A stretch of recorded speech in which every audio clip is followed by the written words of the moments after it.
criando o seu futuro. Se você não criar o seu futuro, alguém vai criá-lo para você, talvez de uma forma que você não goste. Então é melhor você criar o seu. Existe um provérbio chinês que diz o seguinte: é muito difícil prever, principalmente o futuro. O único jeito que eu conheço de prever o futuro é inventá-lo. E como é que você inventa o futuro? Você inventa o futuro aprendendo a trabalhar com a tecnologia de linha de tempo. Você tem na sua estrutura neurofisiológica um jeito de você saber que ontem foi ontem, hoje é hoje e amanhã ainda não chegou. Se eu lhe perguntar, você escovou os dentes ontem? Você diz, escovei. Você escovou os dentes hoje? Você diz, escovei. Você escovou os dentes amanhã? Você diz, não. Amanhã ainda não chegou. Aí eu lhe pergunto, como é que você sabe que ontem era ontem, hoje é hoje e amanhã ainda não chegou? Você vai dizer, eu sei porque sei. Pois bem, existe um modo dentro do seu cérebro de você saber que ontem foi ontem, hoje é hoje e amanhã ainda não chegou. No momento que você aprende como que o seu cérebro codifica tempo, você pode fazer o passado virar futuro e o futuro virar passado. E com isso você pode criar memórias do futuro do mesmo modo que você tem memórias do passado. E quando você cria memórias, fica mais fácil de se manifestar. Então nós somos animais linguísticos. Através da linguagem nós somos capazes de transcender. Transcender significa começar de novo. Não interessa a sua infância, não interessa o que aconteceu com você, você pode transcender, começar de novo. Para você transcender, para você começar de novo, você precisa trabalhar num tripé. O primeiro é escolha, o segundo é mobilidade e terceiro é mudança. Primeiro você tem que saber escolher. Você diz, não, eu sei escolher. Provavelmente você não sabe. Sabe por quê? Você escolhe aquilo que é possível. Você não escolhe aquilo que você realmente quer. Você imagina uma criança, escolhe um presente de aniversário e pede para o pai e para a mãe, chega no dia do aniversário, ela ganha outro. Essa criança decide o seguinte, eu nunca mais vou escolher o que eu quero. Eu vou escolher aquilo que eu acho que é possível, porque eu não vou ficar frustrado. É a mesma coisa com você. Você já escolheu o impossível? Isso é que nós queremos discutir aqui. É a escolha do impossível. Não é escolher aquilo que você acha que é possível. Nós não estamos discutindo isso. Nós estamos discutindo você fazer escolhas. Existem escolhas que são fundamentais. Por exemplo, eu escolho ser a força criadora na minha vida. Isso é uma escolha fundamental. Porque as pessoas, de um modo geral, tudo que acontece de bom com elas dizem, é meu crédito. Acontece de ruim, não tem nada a ver com isso. Não tem também. Porque se você tem o crédito pelas coisas boas, você também tem que ter o crédito pelas coisas ruins. Você, quando faz uma escolha, que nós chamamos de escolha primária, você faz também uma série de escolhas secundárias. Se eu escolher tonificar os meus músculos como escolha primária, eu estou simultaneamente escolhendo levantar mais cedo, ir para a sala de musculação, fazer ginástica, tomar banho, etc. Então, no momento que você faz uma escolha, você nunca faz uma escolha só, você faz uma série de escolhas. Você tem direito de fazer a escolha, agora você não tem direito de escolher as consequências. Porque às vezes você faz a escolha e a consequência vem do modo que você não gosta. O seu livre-arbítrio está em fazer a escolha e não escolher as consequências. Muitas vezes você faz uma escolha que você acha que é certa e no fim você vai ter consequências drásticas. Mas feita a escolha é a primeira coisa. Depois de feita a escolha, você tem que gerar alguma coisa, ou seja, uma mobilidade. Você tem que ter uma ação, porque tem que acontecer alguma coisa entre a sua escolha e se manifestar. Esta manifestação, então, gera mudança. Você diz, mas e se eu escolher uma coisa que eu escolho ser sadio e eu tenho câncer, como é que fica? Bom, se você escolher ser sadio, não é da boca para fora só não. Essa escolha tem que estar impregnada no seu cérebro. Você muda a sua ecologia. Se eu for lá na floresta amazônica e cortar as árvores, eu não preciso convidar animais de florestas para se mudar de lá. Eles vão sair de lá, não é verdade? Eu não preciso convidar animais de deserto para mudar para lá. Eles vão mudar para lá espontaneamente. Por quê? Eu mudei a ecologia da floresta. Passou a ser deserto. Se um indivíduo diz, eu escolho ser sadio fisicamente, mentalmente, emocionalmente, espiritualmente, há uma mudança na ecologia. Então, um câncer não fica no organismo sadio, ele vai embora. Por incrível que pareça. Só que, claro, isso não ocorre da noite por dia, porque no processo criativo nós temos 3 fases. Você tem a fase da germinação, a fase da assimilação e a fase da conclusão. A fase da germinação, eu tenho uma ideia, eu tive uma ideia.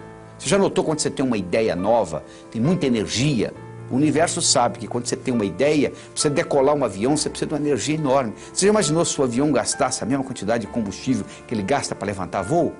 Cada 30 minutos tinha que parar para abastecer. Então, na germinação existe uma grande energia despendida. Aí entra num processo de assimilação, é um processo lento. Se você planta uma semente, não adianta você ir lá no dia seguinte ver se nasceu a plantinha, não nasceu ainda. Mas se você pegar aquela semente e levar a um microscópio, você vai ver que dentro da semente estão ocorrendo muitas reações bioquímicas que não está visível a olho nu. Se você quer andar de bicicleta, você anda, monta a primeira vez, cai, monta a segunda, cai, monta a terceira, cai, monta a oitava, cai, monta a nona, anda. Você não pode pular da primeira para a nona. Mas quando você estava andando a sexta, a sétima, a oitava, a sensação que você tinha é que você não estava aprendendo, não é verdade? E de repente você andou. Isso chama-se assimilação. Aquilo, o organismo vai incorporando aquilo. E tem gente que germina uma ideia, quando entra na fase da assimilação, diz, eu tive a ideia errada, eu vou abrir outro negócio. Ele abre outro negócio, antes de começar a dar lucro, vai mudando para outro, para outro, para outro. E aí isso aí vai ficar acumulado no cérebro do sujeito, ele nunca conclui nada. Se você não conclui o que você germinou, você não libera energia para novas germinações. Então chega uma hora que o seu cérebro satura, você começa a ter insônia, você perde o entusiasmo pela vida e etc. Então como é que eu resolvo isso? Muito simples. Você diz assim, quer ver? Eu vou tomar café da manhã, eu estou tomando café da manhã, eu terminei de tomar o café da manhã, eu vou dirigir para o trabalho, estou dirigindo para o trabalho, cheguei do trabalho, cheguei ao trabalho.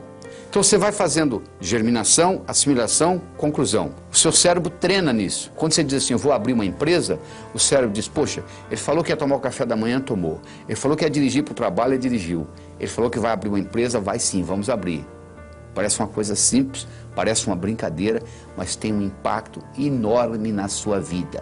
E à medida que você vai fazendo essas escolhas, talvez entre em conflito com outras escolhas que você tenha feito. E Pablo Picasso dizia o seguinte, não existe construção sem destruição. Você quer construir uma casa? Você tem que furar o buraco, não é verdade? Você tem que estragar o solo.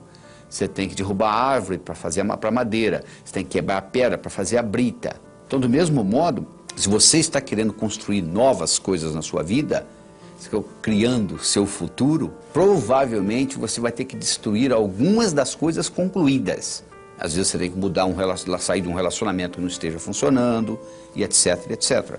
Então não é só fazer, não é só construir, você tem que destruir também. Não existe construção sem destruição. E um modo de você fazer isto é uma técnica que você vai fazer viajando para o futuro. Você vai pegar e escrever uma carta para o seu melhor amigo ou amiga, datada de agora 6 meses, do dia que você está assistindo isso aqui, você coloca 6 meses para frente, e a pessoa pode ser até falecida, já não faz diferença, e você vai escrever uma carta contando para essa pessoa o que aconteceu de bom com você nos últimos 6 meses. E você escreve com o verbo no passado, como se já tivesse acontecido, só que é para frente. E você guarda essa carta e você lê essa carta 2 vezes por mês. E você vai ver que você estará criando o seu futuro. Você acabou de fazer, quando você escreve essa carta, você acabou de fazer as suas escolhas. Mas cuidado com aquilo que você escrever, porque aquilo que você colocar lá, provavelmente vai acontecer. E nada é de graça no universo. Tudo tem um preço. Descubra suas metas. É muito difícil você explorar um território sem um mapa, não é verdade? Você imaginou você viajando pelo Brasil sem ter noção do que é norte, sul, leste, oeste? Imagine que você esteja a 40 minutos da sua casa e eu peço para você ir em casa buscar uma caneta que você esqueceu lá dentro da gaveta do criado. E eu lhe pergunto, quanto tempo você vai levar para ir lá na sua casa, voltar aqui, etc. Você diz, tem 40, 80, 1h20 mais ou menos eu faço isso. Eu falo, tá bom, então ao invés de você ir, peça essa pessoa para ir. E essa pessoa nunca foi na sua casa, não sabe onde você mora, mas você dá um endereço direitinho, anota e entrega para a pessoa. Você acha que a pessoa vai à sua casa e volta no mesmo período de tempo? Provavelmente não. Por quê? Porque ela pode errar o bairro, ela pode errar a rua, ela pode errar a casa, ela pode errar o quarto, ela pode errar a gaveta, ela pode errar a caneta. Porque você tem um mapa claro de como ir na sua casa e voltar, porque você vai lá todo dia. A pessoa que nunca foi, ela não tem esse mapa. É óbvio, não é? É a mesma coisa na vida. Se você tem um mapa daquilo que você quer na vida, você obtém. Se você não tem um mapa claro na sua cabeça, fica difícil, leva mais tempo. Então é que eu digo o seguinte, primeiro você tem que aprender a transformar os seus sonhos em metas e depois transformar suas metas em realidade. Como é que você transforma um sonho numa meta? Bom, primeiro você tem que sonhar, né? A maioria já parou de sonhar, já jogou a toalha. Acho que o brasileiro está precisando aprender a sonhar novamente. Então primeiro você tem que sonhar. Aí como é que você transforma um sonho numa meta? Muito simples, coloca uma data. Tudo aquilo que você colocou na categoria de algum dia, provavelmente não vai acontecer na sua vida. Sabe por quê? Porque algum dia não existe no calendário. Quando você diz, algum dia eu vou ler esse livro, quando eu tiver tempo, o cérebro fala perfeitamente, o dia que algum dia chegar, nós vamos ler esse livro. Só que algum dia não chega. Algum dia eu vou abrir a minha empresa. Você não abre, nunca. Então o que você tem que fazer? Colocar datas nos seus sonhos. Porque no momento que você coloca a data, eu não estou garantindo que você vai realizá-los. Mas eu estou dizendo que a sua chance de realizá-los aumenta pelo menos 1000 vezes no momento que você põe data nos seus sonhos. Você transforma os seus sonhos em metas. Depois nós vamos mostrar como é que nós transformamos metas em realidade. Mas você tem que ver que tipo de meta também. Você pode ter meta física. Você sabe que nós não temos uma alma? Nós somos uma alma e temos um corpo que abriga essa alma durante o período que nós passamos por aqui. Então você tem que ter meta física, você tem que cuidar do seu corpo. Mente sã, o corpo são. Senão não adianta, porque mente e corpo é uma coisa só. Se você tiver com o corpo doente, a sua mente vai ficar doente, porque é uma coisa ligada, interligada com a outra. Agora tem gente também que só se preocupa com a parte física. O cara que faz, um indivíduo que faz musculação, ele gasta 8 horas por dia numa sala de musculação, anda todo cheio de músculo e quando ele chega aos 50 anos de idade ele entra em depressão, porque todo o ego dele está na musculatura. Você não pode ficar só no físico também. Do mesmo modo que você não pode ficar só no espiritual. Teilhard de Chardin, o jesuíta teólogo francês, tem uma frase linda. Ele diz o seguinte, nós não somos seres humanos tendo uma experiência espiritual. Nós somos seres espirituais tendo uma experiência humana. Significa viver num corpo, significa pagar as contas do fim do mês. Você não pode, nesse nível aqui, viver só uma vida espiritual. Você pode ter a sua parte espiritual, claro que você tem, mas você não pode só viver a espiritualidade. Se você quiser viver só a espiritualidade, não é nesse plano. Talvez depois da sua morte, depois da sua transcendência, depois da sua mudança de endereço cósmico, você vai fazer isso 24 horas por dia. Tem gente que só tem meta social. Qual é a próxima festa? Qual é a próxima festa? Qual é a próxima festa? Tem gente que só tem meta financeira. Infarto aos 40, não sabe por quê. Tem gente que só tem meta profissional, só quer ser promovido, se identifica totalmente com a profissão, mais nada. Se for mandado embora, suicida. Tem gente que só tem meta familiar. Existe uma síndrome nos Estados Unidos chamada síndrome do empty nest, a síndrome do ninho vazio. É a dona de casa, a mãe de família que se dedica totalmente aos filhos. Os filhos crescem e vão embora, como nós fomos, aí elas entram em profunda depressão. Os seus filhos são muito importantes, tão importantes quanto você, nem mais, nem menos. Você não pode colocar todos os seus ovos numa mesma cesta, porque alguém vem, carrega a cesta, você fica sem ovos. Você tem que ter metas mentais. Mas não adianta você ter só meta mental.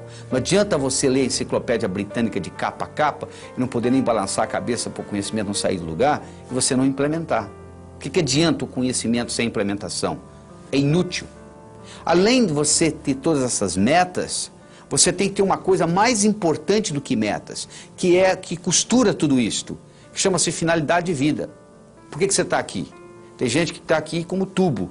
Come, bebe e vai ao banheiro. Come, bebe e vai ao banheiro. Come, bebe e vai ao banheiro. Tubos humanos. Você veio aqui para uma função mais nobre do que essa. Então você tem que estar sempre questionando. E a melhor hora de você questionar isso é antes de dormir. Tudo que acontece com você nos 20 minutos antes de você deitar, com o seu cérebro, rumina a noite inteira. Se você assiste muita violência e vai dormir, durante a noite toda a violência rumina no seu cérebro. Se você briga com seu esposo ou sua esposa e vai dormir, você passa a noite brigado. Se você brigar, procure fazer as pazes antes de dormir, porque do contrário você vai brigar a noite inteira e vai deteriorar, vai atrapalhar o relacionamento. Então, se você fizer uma pergunta para você mesmo, durante 7 dias seguidos, qual é a minha finalidade de vida, e for dormir, durante o sono, o cérebro vai ficar ruminando essa pergunta. E talvez quando você estiver tomando café da manhã ou dirigindo para o trabalho, virá a resposta. No momento que você descobre a sua finalidade de vida e você alinha as suas metas com a sua finalidade de vida, o universo passa a conspirar a seu favor. Você não tem mais problema financeiro, você aumenta a sua energia, a sua vitalidade. Segunda-feira fica o dia mais gostoso que você está começando suas atividades. Então procure descobrir qual é a sua finalidade de vida. E você então aí vive a sua vida com essas prioridades. Porque você pode dividir tudo que você tem para fazer em duas categorias.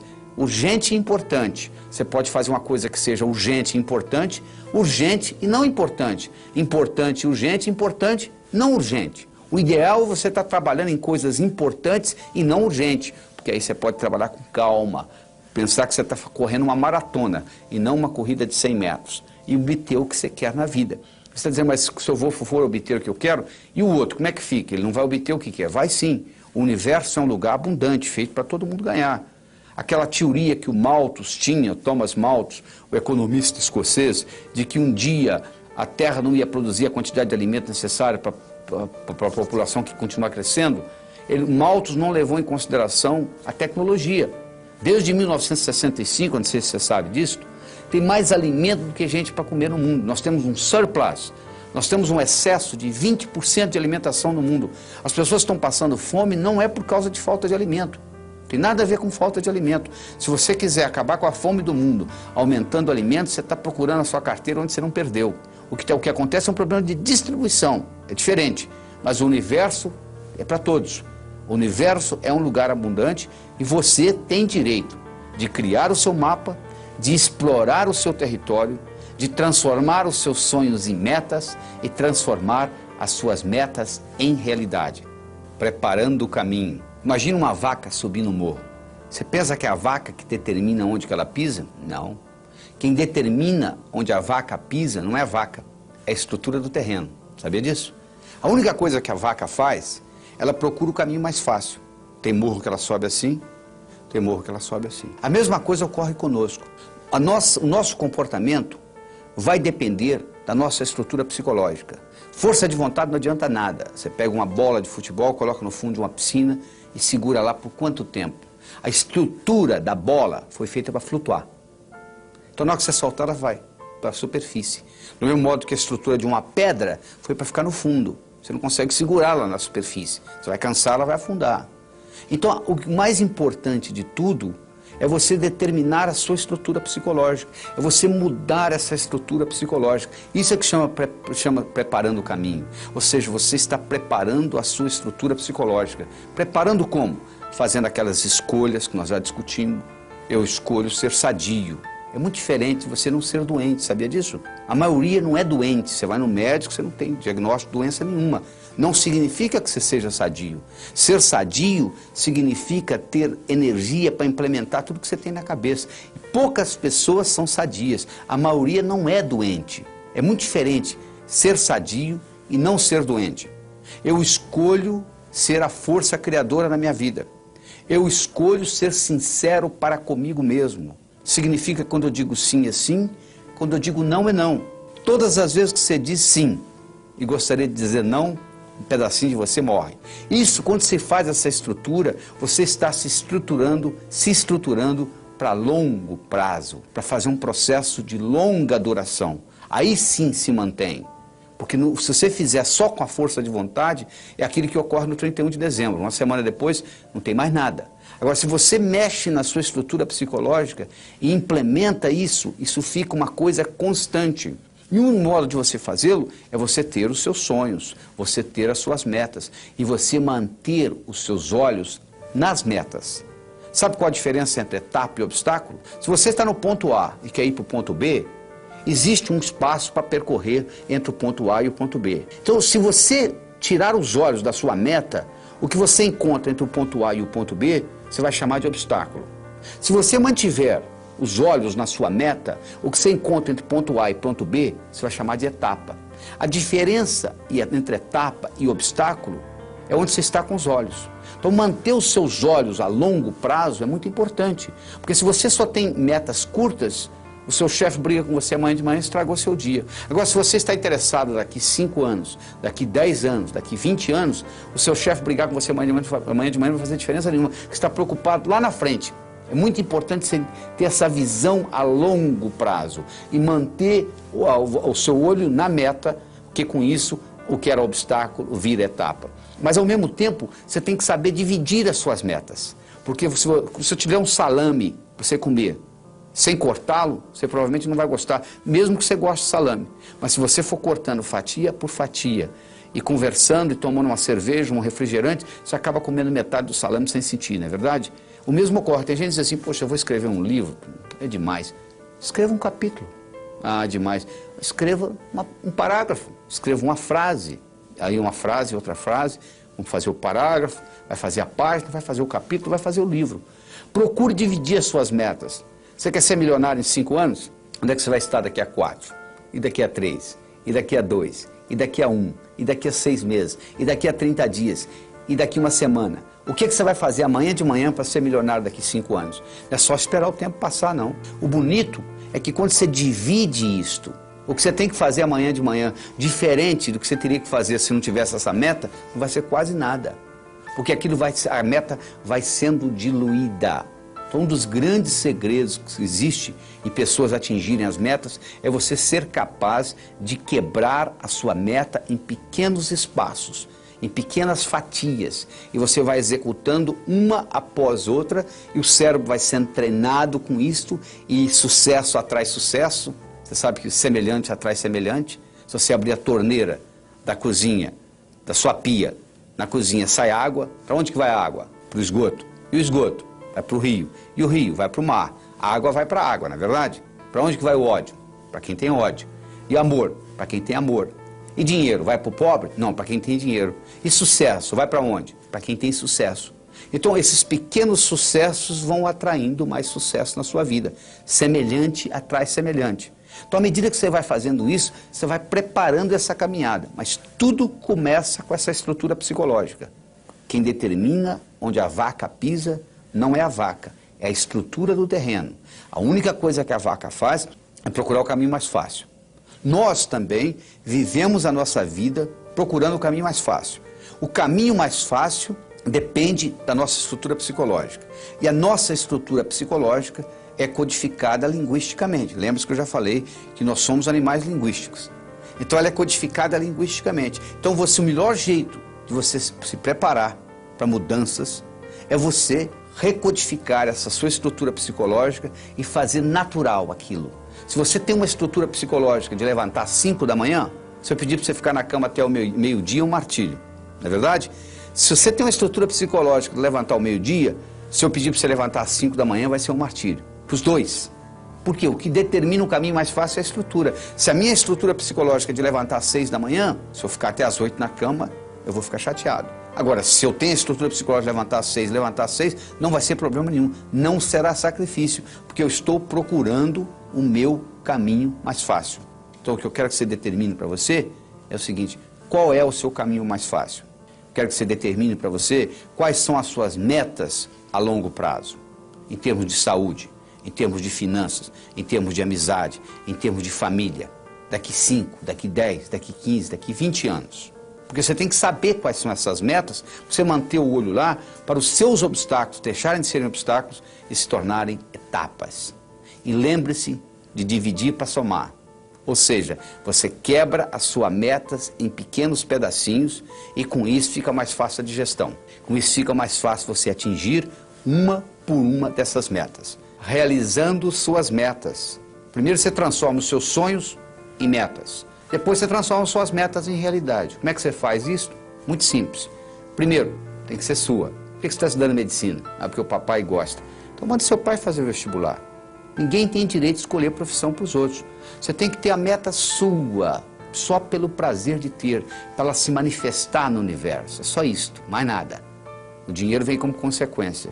Então, primeiro tem que ser sua. Se está fazendo o que você gosta, se não tiver, você muda. Segundo, a sua meta tem que ser grande.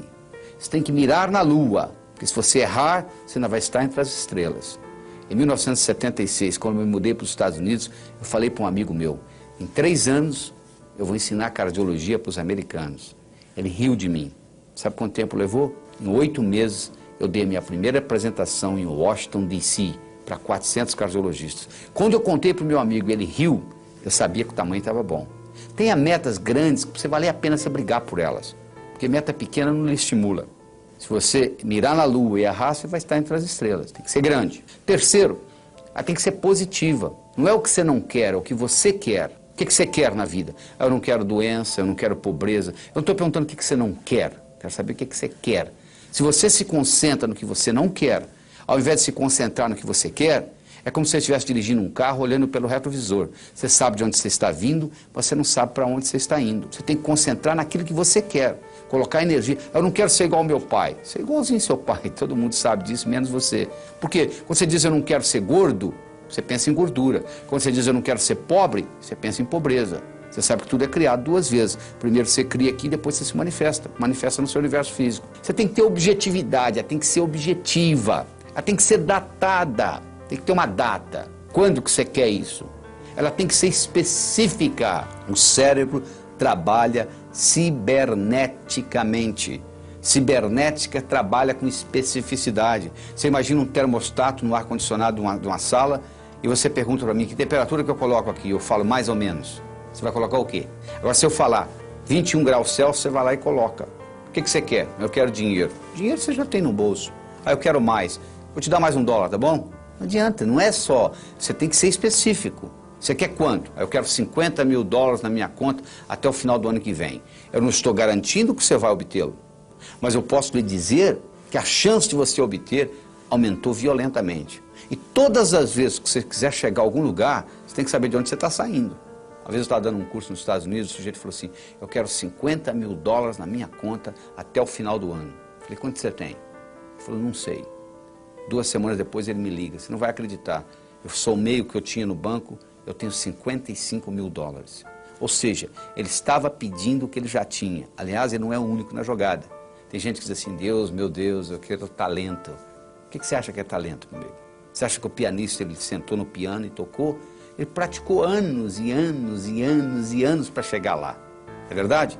Você acha que essa eloquência que eu tenho aqui conversando com você diretamente, isso apareceu da noite para o dia? Eu dou aula desde os 12 anos de idade.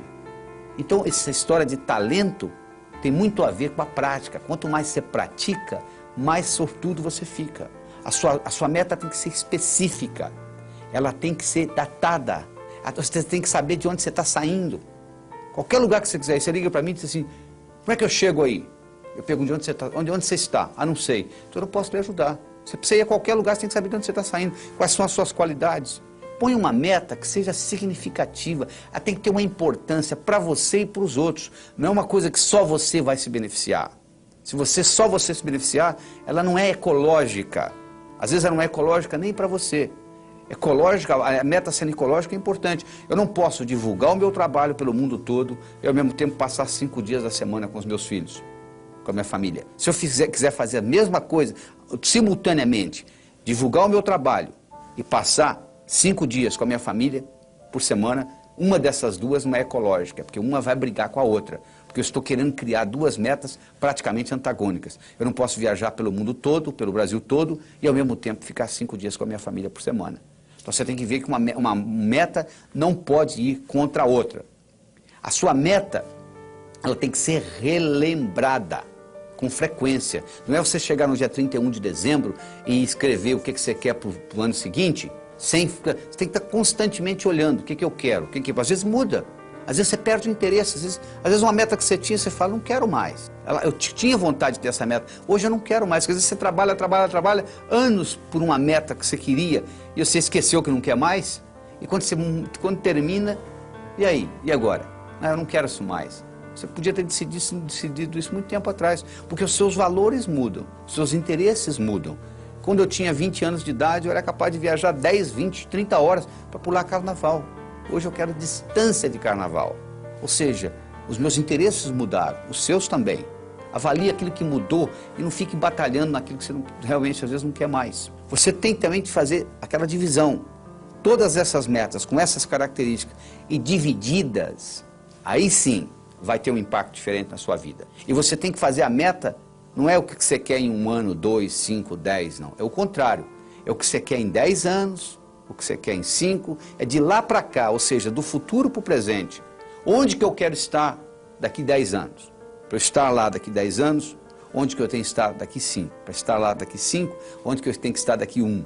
Para estar lá daqui 1, onde que eu tenho que estar, e assim por diante. Aí você descobre o que você vai ter que fazer amanhã de manhã, mas olhando lá na frente, nos 10 anos. Parece uma coisa simples, mas faz uma diferença enorme. Você primeiro olhar lá nos 10 anos e trazer de lá para cá, do que daqui para lá. Então, com essas características que eu acabei de lhe apresentar, eu acho que você deve escutar, assistir esse vídeo várias vezes seguidas para saber as características da meta ser grande, ser sua, ser positiva, ser objetiva, ser datada, ser específica, ser significativa, ser ecológica, ser relembrada e ser comensurável. Uma coisa tem que ser medido. O que você quer? Eu quero mais felicidade. O que você quer? 20% mais feliz esse ano do que ano passado?